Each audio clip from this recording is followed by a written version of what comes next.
Selamat siang, Dok. Siang, silahkan masuk Ibu. Perkenalkan, nama saya Dr. Syafnan yang sedang berjaga pada siang hari ini. Silahkan duduk Ibu. Jadi dengan Ibu siapa?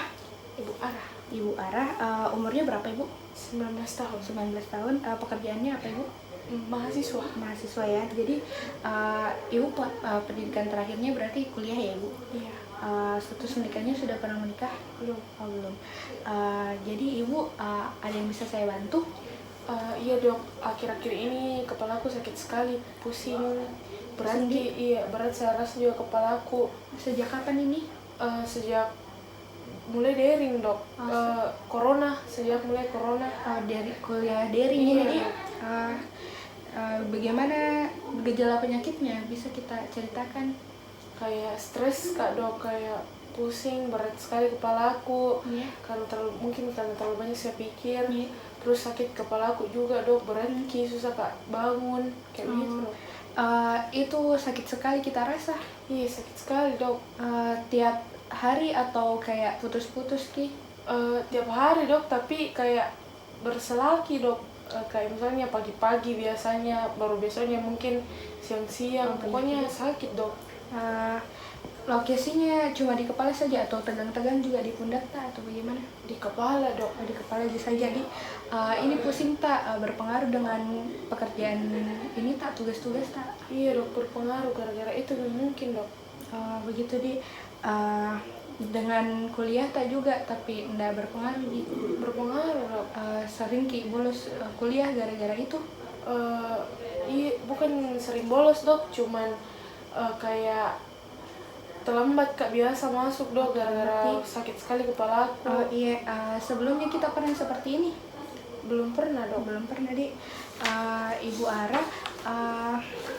Saya akan menanyakan waktu Ibu pernah tanya Ibu tak kita lahirnya normal atau sesar atau bagaimana? Normal, Dok. Normal di pas kecil tak bagaimana bermain Jiki dengan teman-teman tak atau bagaimana? Main ya, Dok. Main. Jadi waktu sekolah SD, SMP atau SMA pernah Ki dibully? Waktu SMA pernah, Dok. Pernah Ki dibully. Iya.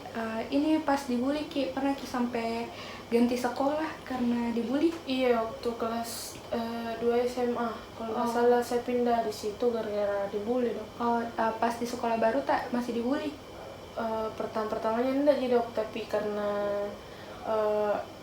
mungkin karena pintar, Kak, Dok, jadi kayak dibully lagi di situ. Iya deh.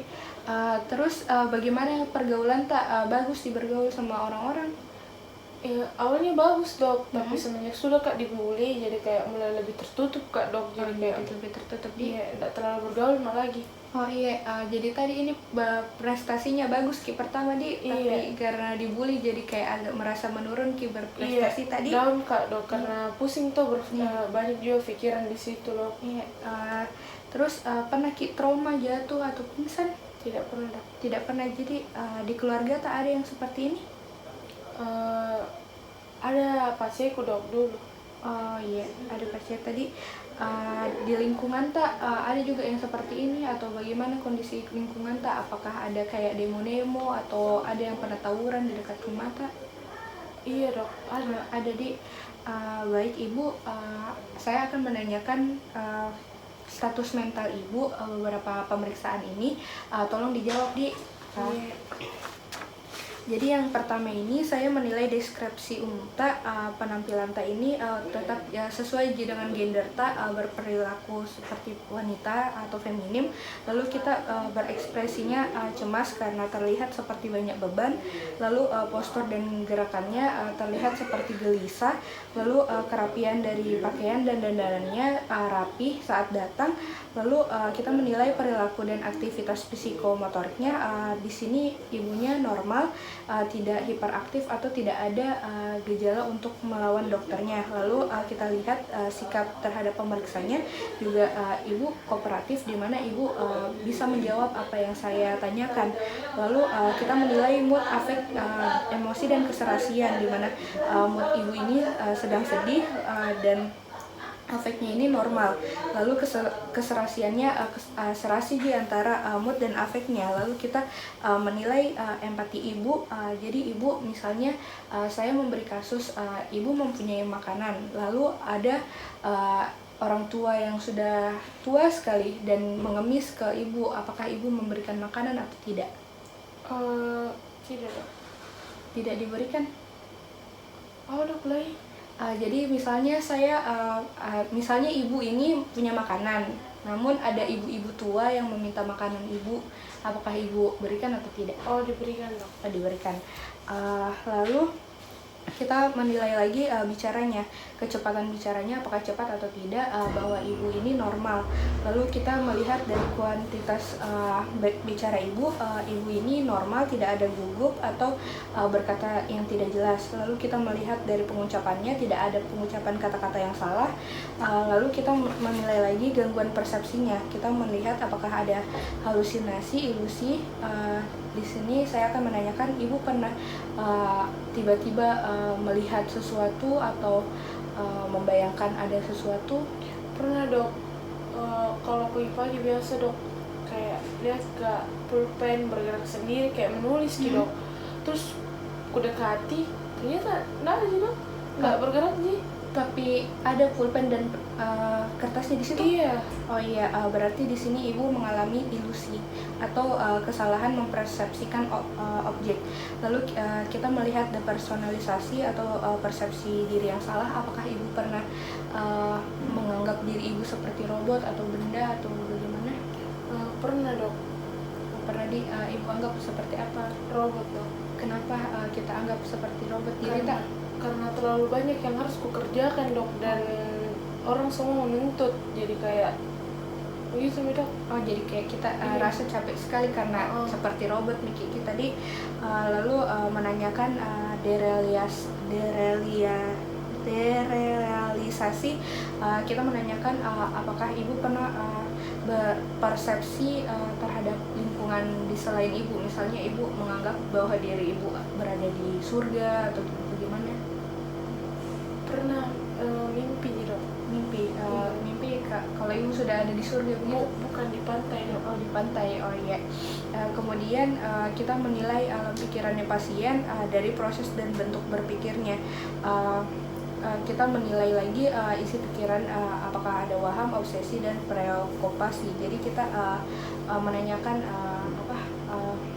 apakah ibu pernah menganggap diri ibu sebagai nabi atau tidak? Tidak pernah. Berarti tidak ada waham, obsesi, atau preokupasinya. Kemudian kita menilai dari sensorium dan fungsi kognitif, di mana ada kesiagaan dan tingkat kesadaran, di mana ibu ini kompos mentis atau sadar penuh. Lalu kita melihat dari orientasi. Tabe ibu bisa jelaskan sekarang jam berapa? Jam 2 dok, jam 2 siang. Jam 2 siang. Ibu tahu kalau ibu ini di mana? Tahu dok, di rumah sakit. Di rumah sakit. Ibu tahu suasana sekarang lagi ramai atau sepi? Lagi sepi dok. Lagi sepi. Oke. Kemudian ada tes daya ingat. Jadi saya akan menanyakan, ibu tadi pagi datang ke sini naik apa? Motor. Dengan siapa? Sendiri dok. Ibu tahu nama orang tua tak? Tahu dok. Siapa? Herni. Oh iya. Kemudian kita menanyakan konsentrasi dan perhatian. Jadi ibu, saya akan menanyakan penjumlahan dan pengurahan. Ibu bisa menjumlahkan angka 10 ditambah 2? 12. 12 dikurang 4? 8 dok. 8 dikurang 2? 6 dok. 6 dikurang 3? 3 dok. Kemudian kita menanyakan pikiran abstrak. Jadi ibu, saya akan menanyakan peribahasa, karena nilai setitik rusak susu sebelah. Apakah ibu tahu artinya apa? Tahu dok. Karena kesalahan kecil semuanya bisa rusak. Di lingkungan tak pernah ada orang seperti itu yang kita temui? Tidak ada dok. Tidak ada. Lalu kita menilai intelijensi dan kemampuan informasi. Ibu tahu apa isi Pancasila yang pertama? Iya. Apa? Ketuhanan yang Maha Esa. Oh iya. Kemudian kita mencobakan bakat kreatif pada pasien. Jadi ibu, ini ada kertas, terserah ibu ingin apakan, bisa digambar atau dilipat atau bagaimana? Digambar bisa dok? Bisa. Gambar apa saja dok? Iya.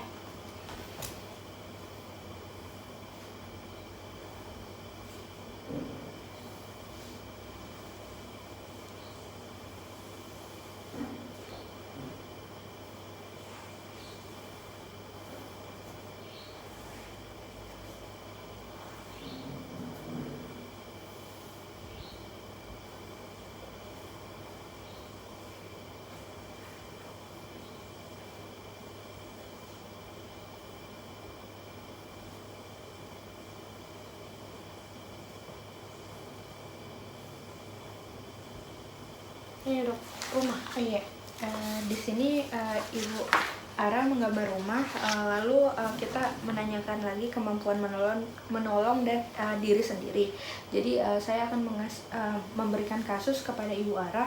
Jadi misalnya Ibu ada pembunuh di dekat Ibu, lalu Ibu tidak mempunyai alat pelindung diri. Ibu akan kabur, lari dari dari pembunuh tersebut, atau Ibu tetap diam di situ, atau seperti bagaimana? Kabur dok.